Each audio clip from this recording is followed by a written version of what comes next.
ঢাকার মিরপুরের নীরব আকাশে আজও ভেসে আসে ইতিহাসের সবচেয়ে গভীর আর্তনাদ। এই স্থান মিরপুর শহীদ বুদ্ধিজীবী স্মৃতিসৌধ শুধু একটি স্থাপনা নয়, এটি বাঙালির আত্মত্যাগ, বেদনা এবং বিজয়ের অমর সাক্ষী।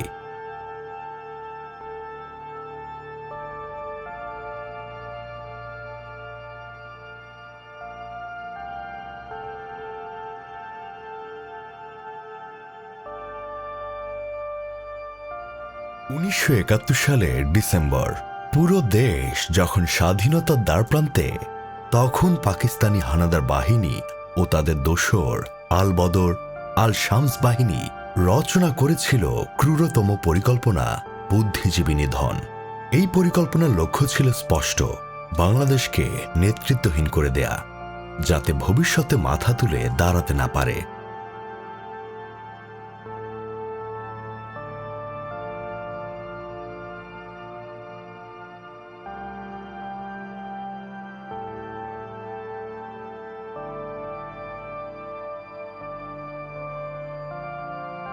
উনিশশো ৭১ সালের ১৪ ডিসেম্বর, এই দিনটি বাংলাদেশের ইতিহাসের সবচেয়ে শোকাবহ অধ্যায়।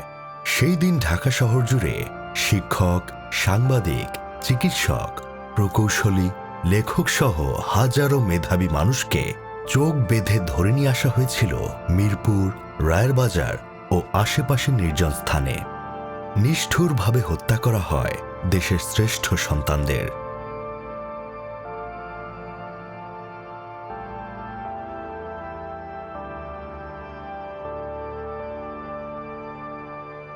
স্বাধীনতার পর এখানে পাওয়া যায় অসংখ্য বধ্যভূমির চিহ্ন, রক্ত, কাপড়, হাত বাঁধার দড়ি, গুলির খোসা। এই নিস্তব্ধতার উপর দাঁড়িয়ে ১৯৯৯ সালে নির্মিত হয় শহীদ বুদ্ধিজীবী স্মৃতিসৌধ। লাল ইটের দেয়াল, ভাঙা কাঠামোর মতো স্থাপত্য যেন বলে, এখানেই থেমে গেছে হাজারো স্বপ্ন।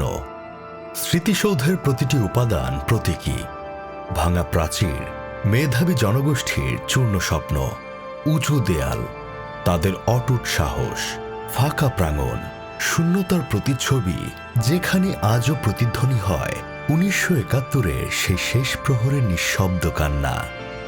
প্রতিদিন অসংখ্য মানুষ আসে এখানকার নীরবতা অনুভব করতে। ১৪ ডিসেম্বর এলে এখানে দেশের মানুষের পদচারণায় ভরে ওঠে শোকের সাগর। এটি শুধু স্মৃতিস্তম্ভ নয়, জাতির চেতনা জাগ্রত রাখার একটি পবিত্র স্থান। মিরপুর শহীদ বুদ্ধিজীবী স্মৃতিসৌধ আমাদের মনে করিয়ে দেয়, স্বাধীনতা বিনামূল্যে পায়নি।